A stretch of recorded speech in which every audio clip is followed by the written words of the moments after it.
Akwande Mzansi ibizo lami nginguThando Mahlangu indebele elifundileko nelihlakaniphileko.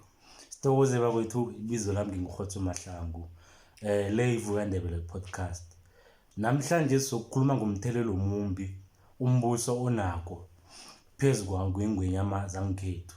Ngoba qala mva nje umbuso ngiwo sokhetha ukuthi ingoma nayikhambileko mdele ikhamba isikhathi esingangani begodu ibuye emva kwesikhathi esingangani.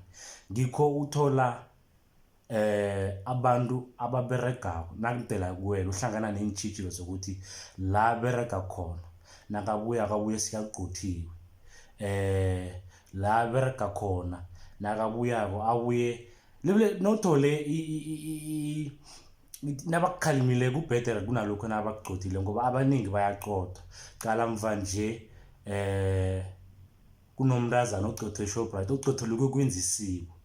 Lokho kubangelwe ukuthi umbuso ubuthundu khulu ungene wayenza namasiko ethu namakhosi ethu abebuthundu ngoba into le iyenzeka kanjani ngoba umbuso awunawo amandla adlula ingwenyama.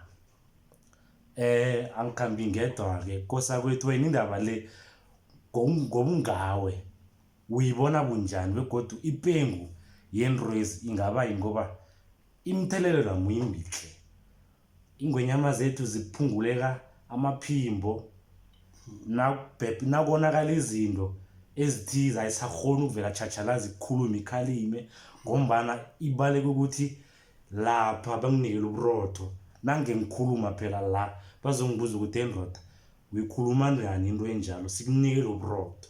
Into le wena uyibona njani kosa kwethu? Kgotso uyabona nasicala ukuthi urhulumende nama-traditional leaders baberegisana namkhana njani ababeregisani ngoba omunye unamandla ukudlula omunye ene ngekwemvelo amakhosi ngiyo kufanele ukuthi abe namandla ukudlula urhulumende mara-ke kodwana eSewula Africa asifani ne-England possibly into zichange nabathi kuzumbuso wentando yeningi because before 1994 amakhosi ekhethu bewazibusela and i-apartheid government be-understand ukuthi okay la nasibeka amandebele kwaNdebele kubusa amakhosi akhona ngikhona kube sinombuso kwaNdebele mara-ke ngemva ko-1994 kuthiwa kuyavotwa-ke amakhosi ekhethu mina ngiqabanga ukuthi nawo zange babe nelemuko namkhana abadosi phambili kade bangaphambili ngaleso sikhathi azange baklikitle imvumelwano ezifavor bona kodwa baklikitla imvumelwano ezifavor ama-political parties ngoba kwaNdebele bekunombuso wakhona, kwaZulu bekunombuso wakhona, boPhuthatswana bekunombuso wakhona yabona ene ama-state lawo bewakhona uzenzela izinto ama-achievement bewenziwa ma-government lawo yabona so ngoba nje mva nje nongathi uyaqala ngikho nabo sopolitiki bazenzela mkhethwa usopolitiki nakafike nomkhumbulo ukuthi no lapha mtele ngifake emditshweni la abantu bayigroova khona iyenzeka without ukuthi ikhambe ayengengwenyameni akuba ukuthi mabhoko ngimi umuntu onje nanje ngiza nomkhumbulo namkha nomnqopho onje nanje ozokuletha ituthuko esichabeni sakho ngilanga izokubawa imvumo yokuthi analokho ngakwenza na into ezasenziwa kunalokho abosopolitiki ngibabotshela amakhosi ethu ukuthi mdele babuse njani. Ngikhuzwe ingwenyama emvekeni ezigadungileko sikathatha ihlangothi lokuthi no abosopolitiki abaphume kwaNdebele ngoba kuyafana amaNdebele awazuzi yise noma bakhona. Into le naku-education system ngiyacabanga ukuthi ngikho isiNdebele singekho relevant ngoba umbuso ungenelela kakhulu utshela nengwenyama ukuthi azenze qala mos nje abantwana bamaNdebele bafundwa isiZulu esihlolwe isiNdebele esihlolwe emZulu. Ngikuthola kunamabizo athiwa umsebenzi wekhaya unokuthi homework ibize ngumberego wekhaya ngikuthola abantwana abafundi ngemlando eyenzeka kwaNdebele, kufunda ngezinto ezenzeka kusobantu. Kanti thina na asinayo imlando ekhuluma and nokathi acela umlando wamaNdebele mlando omkhulu odephile kudlula wonke okhona. Asikho isitshaba esinomlando omkhulukazi odlula wethu. Yeah.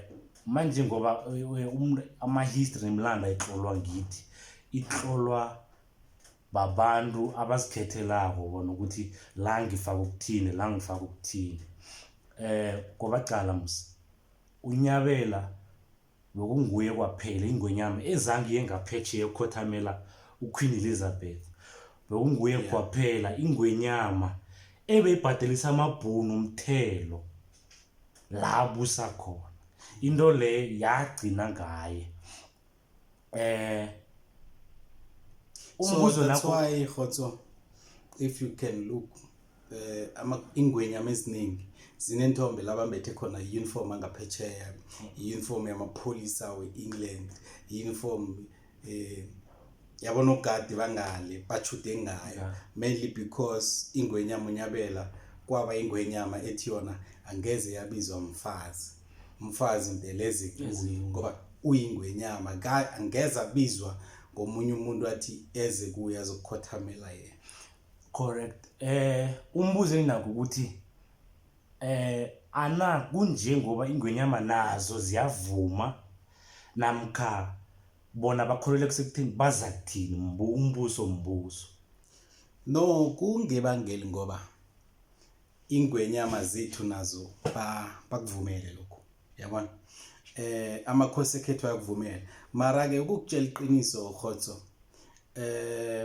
sinamalimi 11 eSouth Africa, ne? Amalimi amabili ekhethwa awanabo ubukhosi, English and Afrikaans, asinazi ingwenyama. Then further la amanye ayi9. So that's why possible mhlambe kunama province ayi9 in South Africa. So now laba bayi9 bangaki abanamandla okudlula laba abanye na. For example, ingwenyama yakwaZulu Natal inamandla ukudlula zonke ingwenyama ezikhona esinamkhana, ngiyo evocal ukudlula ingwenyama zonke ezikhona, yabona. And then ke nawuthi uyaqala laba abanye ngikho nombuso wabathatheli phezulu, nalokho nakubekwe ingwenyama esikhundleni abayikwakwazeleli ngendlela kwakwazelelwa yakwaZulu Natal, yabona. So now ngicabanga ukuthi mina ingwenyama ezonke ma-king namkhana ma-queen kufanele benze lento eyenziwa kwaZulu Natal, kufanele bakwazi uyijamela ngoba ingwenyama nayinganamandla kusho ukuthi isiko alinamandla, and isiko nalinganamandla kusho ukuthi ilimi alinamandla, yabona. So that's why amanye amalimi ayatekateka, ilimi elinzinzileko ngelesiZulu nesiXhosa, yabona, ngoba ne-platform ngiwo amalimi la wathola ama-opportunities, akufani namanye amalimi, yabona. So now amakhosi ekhethu kufanele asikime bajamela ilimi, bajamela isiko, bajamela inarhabo, ngoba ingwenyama zethu azisenayo iland nabanayo ayinayo izenjiwa mgodi, ayina next engadliwa ngaphasi komhlaba loyo, yabona. So now nabangalisa ukuvumela ukuthi uhulumende nama-politician azilawule endaweni zekhabo begodu bangabe involve nakunama-project, kuhle i-project mde ithome ngesigodlweni ngaphambi kokuthi iye ngaphandle, mde kube ingwenyama yalapho seyazi ukuthi kune-project eso ezokuza and abantu bazokubhenefitha njani ngoba ingwenyama ngesitshaba. Yazi ngasikhathi kunenkulumo vane uyitsho ukuthi ingasi ukuthi kunje ngoba abogogo namachegu ayalwa na, ngoba cala ayisekho into enetla eyenziwako. Ukuthi kusesikweni namkhalima ayisekho, ngikho nje cala uyakhona ukuthola abentazana abathombako izinto engafuze zibone sitshaba gcina sesigadangiswa zibachachalaza. Mvanje ngibona namasokana nabomnakwethu izinto esizivihlela thina ezingendabeni amalanga la seziyabhebhedeka singena inkundleni zokuthintana. Mina ngithi kwenziwa lokho ukuthi ingwenyama zethu asanamandla ngoba into enje befuze ukuthi nakuvela izinto ezinjengalezi umuntu abize nganeno ukuthi into oyenzako kuba yini uyenza ahlawuliswe njengoba yabona Kgotso umraro yini umraro kusekutheni i-social media akukhona ukulawuleka kuhle mara ukuleka kwabadosi phambili kuyakwenza nakho lokho and kokhunye man abantu abatsha banje baphapha khulu so baberegisa imphone uyazi ukuthi into le akafanele ukuthi ivele echachalazi abantu abangakayenza akafanele bayibone abantu abangakayenza akafanele bayizwe abantu abangakayenzi akafanele bezwe ukuthi nasikhuluma ngosikhuluma so yenziwa ukuthi nabantu abatsha nabo sebayaphapha abanalawulo from laba belethwa khona abanalawulo from ngejardin so umuntu naka create a Facebook page namkhana konje bizwana create Facebook we create ngegama engasilo lakhe namkhana create TikTok ngasiyo yakho ya understand so ukuthi akwazi ukukhuluma lezi zinto aziko naye ukuthi akakavumeleki ukuthi azikhulume echachalaza akavumeleki ukuthi zenzeke zibonwe ngubani nobani yabona manje ukusukela la kuya phambili ngiyipho wena indlela obona ukuthi ingwenyama mtele bathathe le indlela yokubuya basikime bathathe umbuso wesitshaba sa ngoba nje asibuswa ingwenyama sibusa umbuso osiphetheko njenganje okuyihlangano ephethe kwe-ANC qala thina baholi lungena phakathi lona kabusako lo akasabusi into le yaphasiswa yinhlapho commission manje ngiyiphi indlela abangayithatha ingwenyama ukuthi bathole amandla wabo abuye kibo kube ngibo abakhuluma ukuthi nje senza nje la senza nje kube ngibo abakhona ukubiza umbuso ukuthi hey izani ngapha ngesigodlweni sinenkulumo esifuna ukunithulela yona as Kgotso indaba le ingathoma khona ngesigodlweni yabona amakhosi awabiza umhlangano necommunity bakhulume necommunity namakhosana umlayezo uzokwazi ukuhatsheka siyazi ukuthi kuna kube nomhlangano obizwe ngenyama amakhosana ePola weOrhis weWitbank nabalapho nababuyele eWitbank bahatsha umlayezo lo ekade bawukhuluma ngaphakathi komhlangano lo ukuthi okay ingwenyama ithi ayisafuni ukubona ipolitician elizocampaign la alisafuni next ebahlanganisa nabo masipala ngoba abo masipala ababenefit abantu bekhethu yabona plus ke nje kuhle ngoba 2024 siyakuma elections ama national elections so I believe mina ukuthi lesi sikhathi sokuthi ingwenyama sibe namandla ukuthi zivelele ngaphambili nangabe izinto azikhambi ngendlela bona babona ngayo nangendlela bafisa ngayo bakwazi ukukhuluma ngaphandle ukuthi hey la asifuna umuntu ozokuvotela iANC ngiyakuzwa wethu kwangathi ngenzeka njalo vele ngoba qala zinekhulukhulu kithi eMandebele ngoba zinengi izinto abantu ezihla abantu abangazazi ngathi phela abantu isindebele sibasikha ngaphezulu kunalokho ukuthi basikhe ngaphasi qala ngibelela ekulumeni ekutheni awukho umlando odlula wethu awukho umlando omkhulu odlula wethu mara nje la uhubhululako bayokutshela ukuthi umlando omkhulu ngewakachaka namkhango amaZulu ngikho kunabanye abantu abakholelwa ukuthi amandebele abelethwa ngumzilikazi ovithi buthuvi lowo into enjalo ayikho amandebele akabelethwa umzilikazi qala ngenza umzekelo ingwenyama amaZulu nebiza imbizo namkha umkhosi womhlanga abomphephandaba abosonkamera laba bama TV baba hands iveke le yonke yokukhuluma ngombizo oyenzeka namkha umnyanya okwenzeka kwaZulu thina nokugidinga ingwenyama yethu unyabela sekumhatsho wethu kuphela kwekwezi FM into leyo ebazivezela ukuthi awa ngelanga elinje iveke nje kokugidingwa umuntu onje kanina nalabo bomphephandaba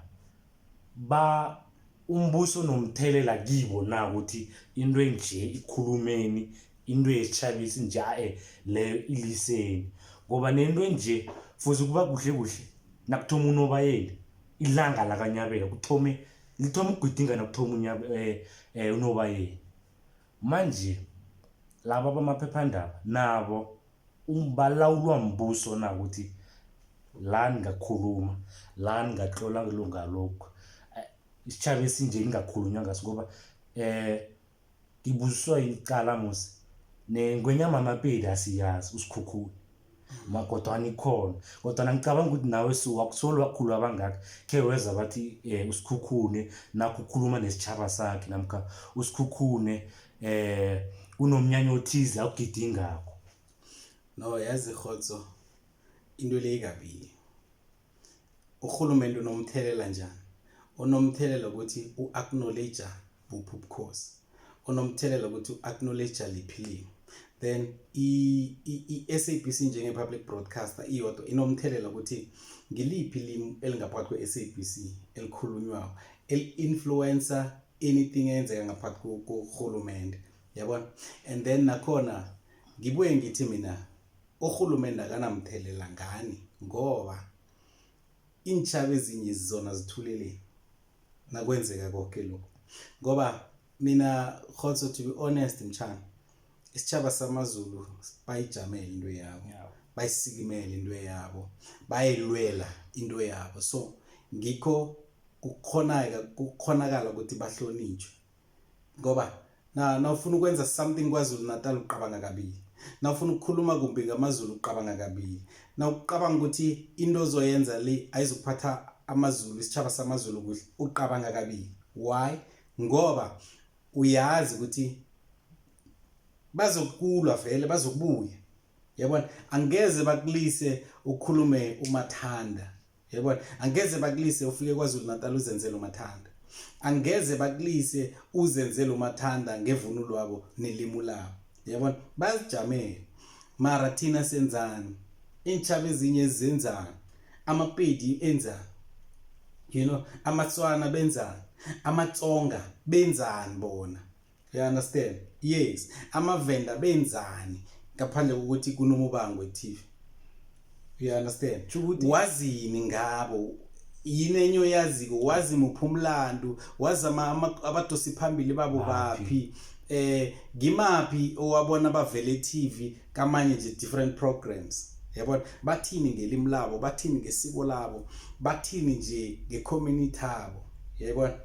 So mina angiboni ukuthi urhulumente unomthelela ongako mara unawo, kodwana ibuya ibetha phezulu ukuthi intshaba ezinye zithini bekodwa zenzani ngalokho. Sokuthi singakutsho ukuthi kuphephile ukuthi yonke into namkha ezinye zezinto ezenzekayo zenzeka ngoba thina siyavuma nathi vele. Nawulindebele siyalaye. Nawulindebele ubona umswekhelu athlagiswa, nawe kunokuthi ufike uvikelo, ufike uyabetha nawe. Yeah, unikela laba uyabahlomisa ukuthi okay, vele umuntu lo ulekha lapha nalapha. Ubanikela more information ngomuntu abambethako lo ekubeni umuntu lo abambethako Ndebele. Ngikho ke wathi umntwana eLindebele akavikele ivunulo yesiNdebele. Umntwana eLindebele akavikele isikopilo lamaNdebele. Umntwana eLindebele akavikele ilimi lesiNdebele. Angathi lokha umntwana ekhabo nakabetjhwako naye adobha isibhuru namkha adobha iswazi afike naye bethe. Mntwana nakafika kubeni ubetha ulwa nesitha. Obukeleka bakwethu mina kuyolelisa ukuthi akhe sizibuyisele nganeno, akhe sibuye emasisweni, akhe siliso ukukaraza izinto zakosobantu khulukhulu amaNdebele. Isitshaba samaNdebele mina ngokuya ngami awukho umhlobo unamandla udlula isitshaba samaNdebele. Kuhle kuhle ngithi esidosa phambili imihlobo yonke le, imihlobo yonke le iza ngemva kwethu. Bakwethu calani ivunulo yethu, calani nakukhuluma isiNdebele, nawufika endaweni ukukhuluma isiNdebele bayacharagana, abanye bakhanyuka nokwazi ukuthi umswekhethu lo ilimi alikhuluma ngiyangiliphi. Nawuvunula isiNdebele, nawufika la kuvunule khona nawungena wena kungena kuthula umoya kuba ngivunulo yakho ebangichata khulu kudlula bodade nabomnakwethu khulukhulu belutsha akhe sizibuyiseleni nganeno akhe sisikhumbuzeni ukuthi sibobani ngoba esikhathini esinje qala wena bawethu umntwana nakavuka ekuseni athi good morning sithi umntwana uhlakaniphile umntwana nakabiza umuntu wakhe ngomami namkha ngodedi sithi umntwana uhlakaniphile nakuvela umntwana othelelwe ngebizo lamandebele sithi umakhe sidlayela ubukhetho khulu nakunomuntu othize ukukhuluma isindebele esicengileko sithi umuntu lo wenza isindebele sakhe umuntu lo uzenza ngathi wazi isindebele khudlwana kuba yini sinina into yethu bakwethu ngikho vanuthi ukuthi kuyosithatha iminyaka eminingi khulu ukuthi sifike la isitshaba samaZulu sinzinze khona ngoba thina asiyi phambili yena ngitsho cala nasiya kibo nabo bayathuthuka baya phambili so kuthi ukuthi angeze sisibambe isitshaba leso ngoba vane ngitsho ukuthi kuhle iwinile amandebele on TV ifaka hlangana into eziningi ngaphandle komdlalo nelimo kuhle into le befuze kube ijima lamakhosi nengwenyama ngoba ezinye zayo ukuthi abazi ukuthi kwenzakalani hayi ukuthi ababoni hayi ukuthi la kuchapheke khona ababoni yazi pheze ngakhuluma igama elimbi khulu asivale mchana bakwethu le ivuka ndebele podcast